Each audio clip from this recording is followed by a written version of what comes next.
Okay, every once in a while, we'll have questions that are not IDEA or 504 related, but I think that they're pertinent with regard to education law and the parameters that involve education and the different policies and political influences, the Constitution, things of that matter. Because you as parents, regardless of if your child has an IEP or not, there's a lot of different nuances that go into public education. Latin terms that I've talked about before, like in parents patriae, in loco parentis, things of that nature, when it comes to that physical transfer of your parental rights over to the public school system, that's in loco parentis, to where they're responsible for your child because they're minors during that school day. There are limitations to your rights. Also, your children have limited rights in our country because they're minors. And so therefore their rights are held sort of in trust by you, the parent. Well, what happens when they go to public school? Obviously, private school is different because it works more on, it doesn't work more, it works on a consumer basis to the point where, you're a paying customer, therefore you get a response. And I know a lot of people go, well, I'm a taxpayer, but that's not how the government works, guys. They don't care. They take our money.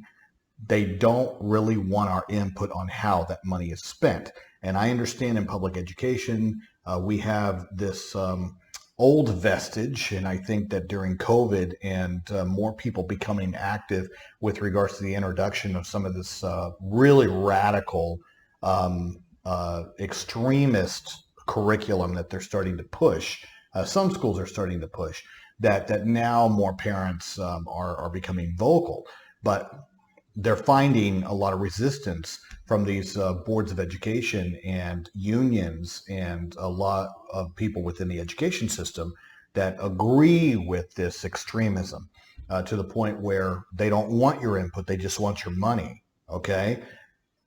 And that's the government. Okay.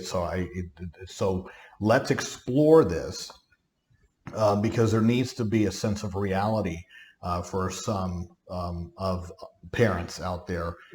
What happens when you enroll your children that don't have disabilities, guys? There's a big difference if your child, does have an IEP. I mean, I will absolutely fully admit and say proudly that we made the decision years ago to homeschool our neurotypically developing children, if you want to use that phrase.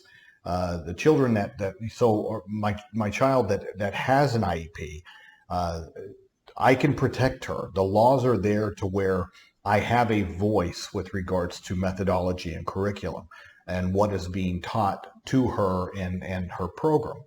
And I have been carved out within 504 and within the IDEA an ability to challenge legally their decisions.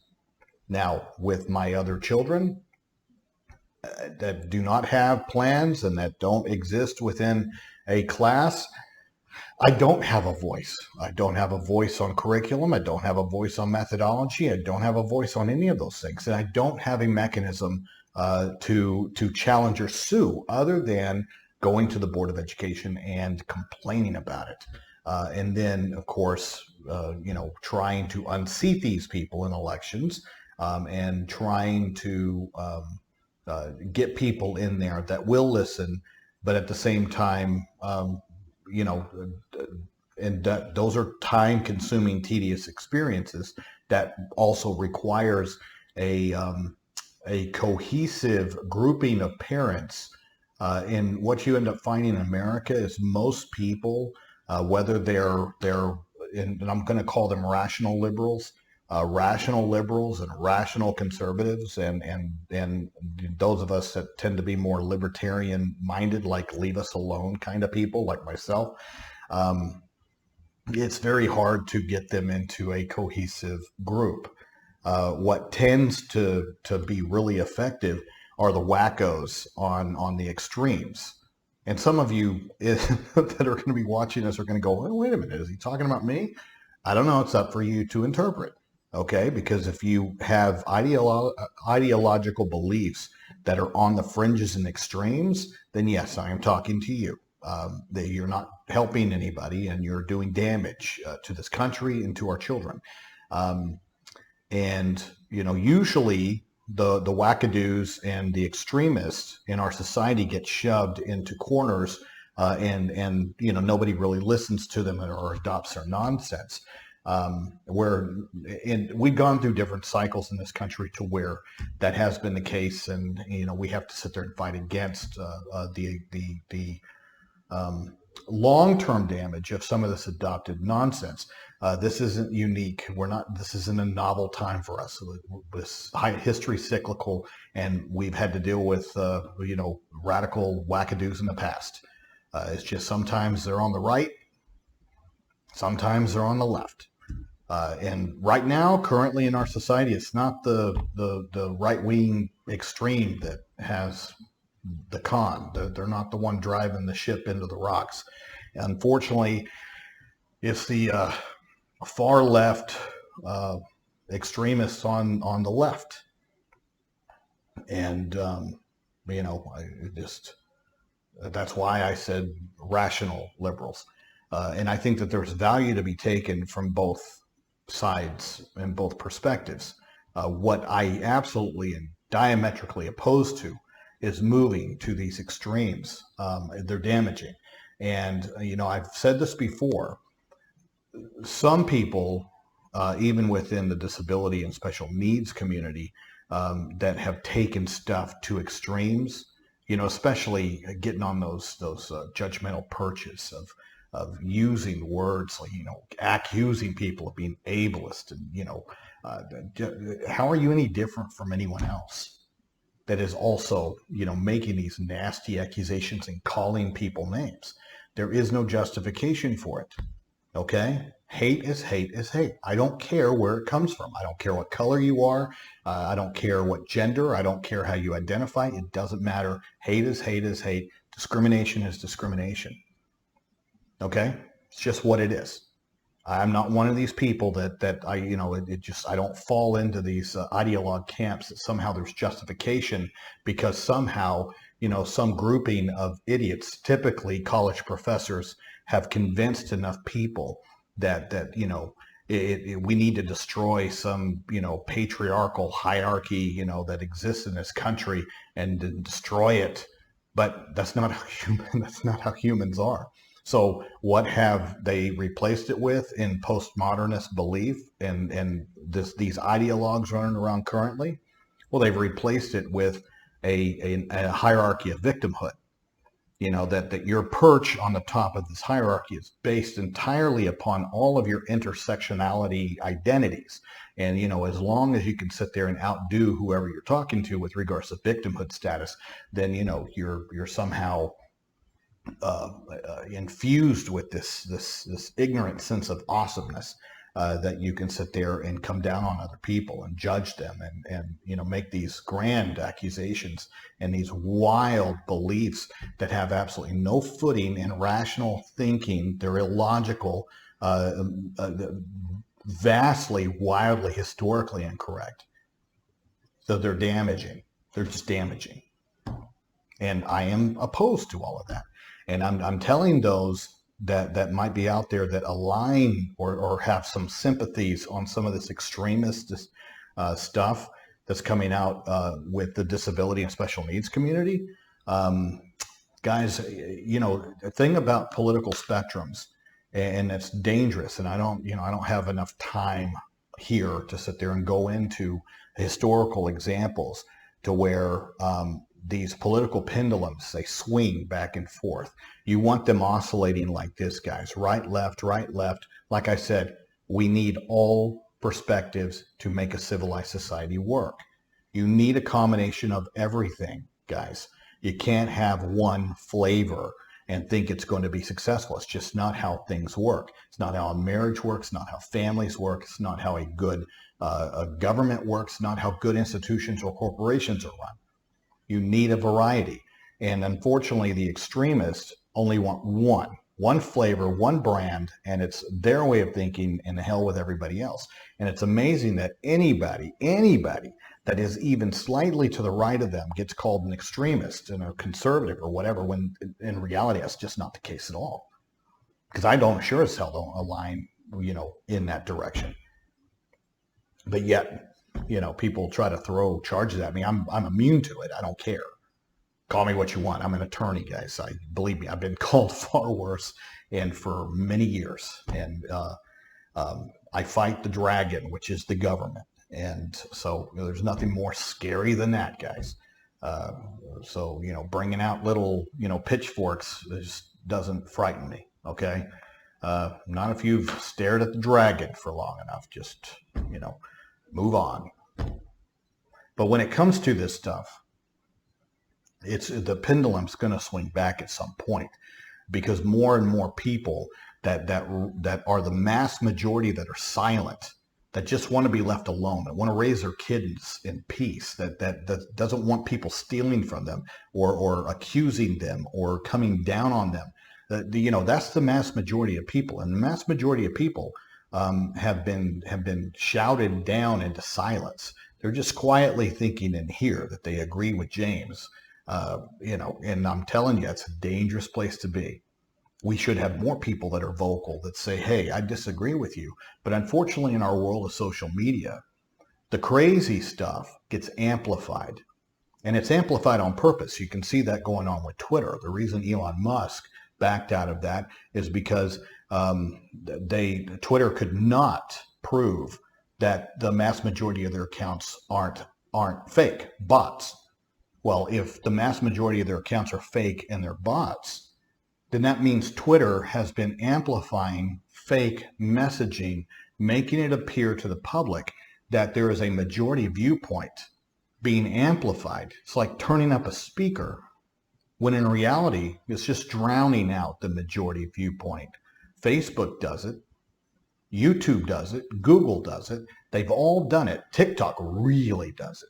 But TikTok has a country behind it that created it, that one of their missions or goals is to sort of defeat or destroy the United States. So how do you do that? Well, you can destroy its culture by turning up and amplifying what is not the norm and what is not.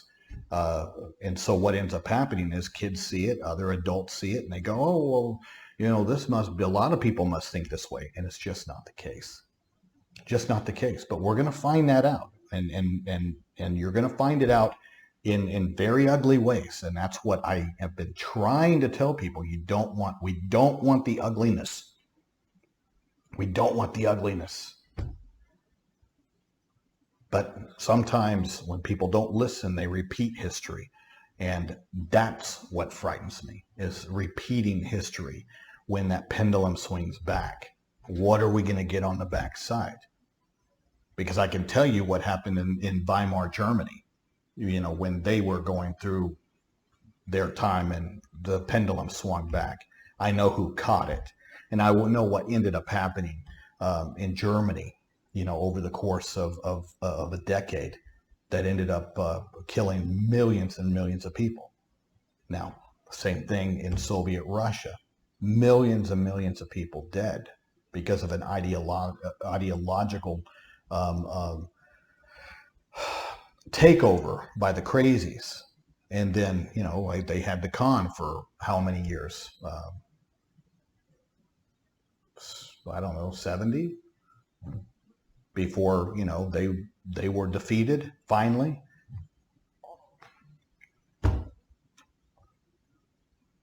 Extremes create graveyards, guys.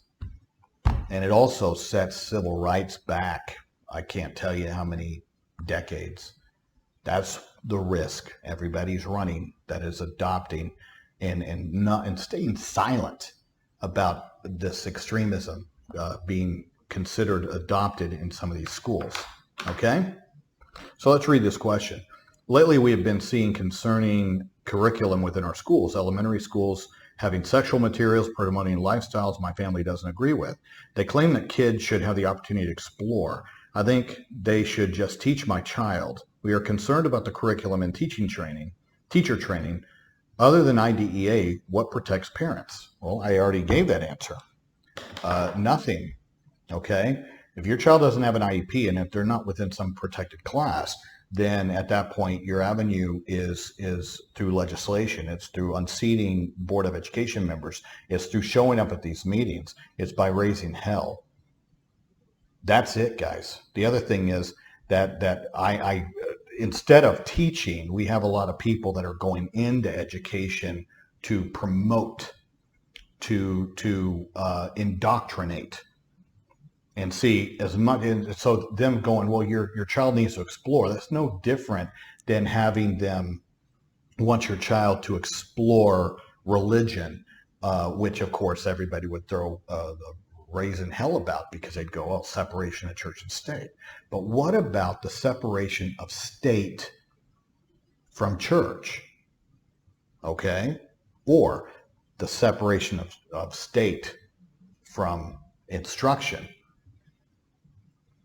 Because I also don't want the government indoctrinating my child any more than I do religion, any more than I do a corporation, which is what's going on. We have all this stuff donated by Apple, by Microsoft, by Google. We have Pearson Publishing that has a virtual monopoly over a stranglehold over our public education system, to where they suck billions out of our education system every year, and they control sort of the message. Then you have these political parties and the ideologues that have crept their way into union positions and into state education positions that are adopting this stuff. But it's coming from multiple fronts. Now, what is the ultimate way to protect your children? We homeschooled, are homeschooling our boys. My daughter has an IEP. Therefore, I have a lot more control over what goes into her head. But I'm with you. But we pulled them out a long time ago because I could see the writing on the wall. I could see what was going that direction. And my wife and I are such believers in individualism that I did not want, and her especially, believes in this. I can't say it was me, or it was a mutual decision by my wife and I, that we were not going to expose our children to a lot of the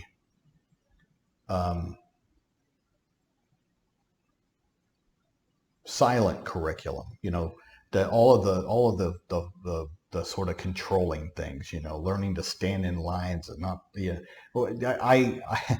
there's a lot of things in there with regards to an unspoken or unwritten curriculum, guys, that, it's like the simple exercise that you buy all these school supplies, and on the first day of school, whereas in the 70s and 80s, I would be responsible for my own stuff. I would maintain it. Okay, there was also a practice of honesty among the students. These are all lessons, guys, as much as the lessons that are part of that unscripted or unwritten curriculum now that we're exposing our kids to. We had it back then, but it was more in the lessons of personal responsibility, to where these are my school, and they always asked parents to donate more. That would go into a pot for the families that didn't have as much, and it was provided for the teacher. Plenty of stuff, guys, but we were responsible for our own. Now, what my wife and I noticed is that the quiet lesson, and it doesn't matter, conservative schools, liberal schools, doesn't matter. It seems to be uniform, what I've seen, is that on day one, you hand over all of your stuff to the government agent, which is the teacher. I'm not saying that there's some kind of, I'm not saying that. I'm saying that nobody thinks about this stuff. I think about it, to where you hand it over to the government agent, and the government agent determines need. Well, what's that called? That's socialism. That's communism. That's not a lesson I want my children to be reinforced in. Okay? I want to teach them responsibility. I want them to have ownership and pride in ownership. I want them to also understand compassion and giving. These are all independent lessons. I don't want something dictated by the state, overseen by the state, having the teacher seen as the benefactor when the teacher didn't buy this stuff. I bought this stuff. It's my child's stuff. My child now needs to learn responsibility for their equipment and their supplies, just like I had to as a child. These are lessons that should be taught and reinforced. And so that was lesson number one. I also don't agree with anybody, let's say paddling and we live in a corporal punishment state. I just don't agree with that approach. I also don't agree with antiseptically cleansing our schools of recess and downtime and talking and socialization, and they've been doing that over the years. And I think that's mentally and emotionally damaging to kids. And my kids are outdoor kids. They love to be outside, and they're boys. And I see in my practice the changes that have been made in public education that are very, very destructive, especially to boys, because they need that wiggle time. They need that time to reset, and they're just not getting it. So we made those decisions, and they're hard decisions. And so the other thing is, if my kids were in public school, I would make that decision to pull them out. Doesn't mean I wouldn't stop pounding the pavement with regards to Board of Education and making a presence there and making my voice known. I would still be doing that, but I wouldn't be exposing them to that curriculum. I understand that means that they're still stealing my money and I'm still supporting it, but most states balance their how much schools get based upon enrollment numbers, and those enrollment numbers are tanking. That's where change will eventually occur, because the schools will have no choice. Unless the state legislatures step in and go, well, we're going to force you to send your kids back. And if that's the case, that's another thing you tackle. And that's the other thing you attack is the legislature and ensuring that those policies don't occur. And and also, I'm also really agreeing with these new concepts and these new products coming out, including for special education. It's just, I think that they're sort of in a beginning stage, so I don't really know how they morph in. But micro schooling, I think that that's going to be the way to go in the future. I really do. But as much as people claim that, let's say, Christians or any other religion are trying to indoctrinate students, guys, it's a quid pro quo. Guys, I see the leftist agenda, this radical stuff that's going on to where absolutely it's targeting creating converts. It smells a lot like missionary work to me. They're trying to create converts, not only with sexual identities, but then also radical belief ideologues. And they've done a very good job with some of these prior generations. It just has snuck in to where it was very clever. Now this is very in your face and out in the open. And I think parents are far more aware of it than they were, let's say, 10 years ago. You just got to make those hard decisions because, like I told you, the rules that are out there with regards to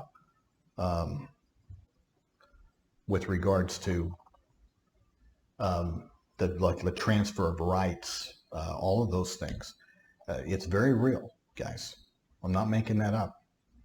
The limited rights for children inside of schools, your limited rights when you enroll your children in public schools. So the mechanism is supposed to be through our democratic process, but many aspects of our democratic process are broken right now. And because they're broken, you have to sit there and weigh, do I still want my child to go to public school while it's broken? Doesn't absolve you as a citizen from standing up and standing up for what's right, not only for your children, but other children. We're talking about future generations here. We can't allow the crazies to win, okay? And we need to sit there and make sure that we are helping slow the momentum of the pendulum as it's swinging back so that it's not captured by the crazies on the right. We need it oscillating in the middle, guys, where all of us rational people live. you.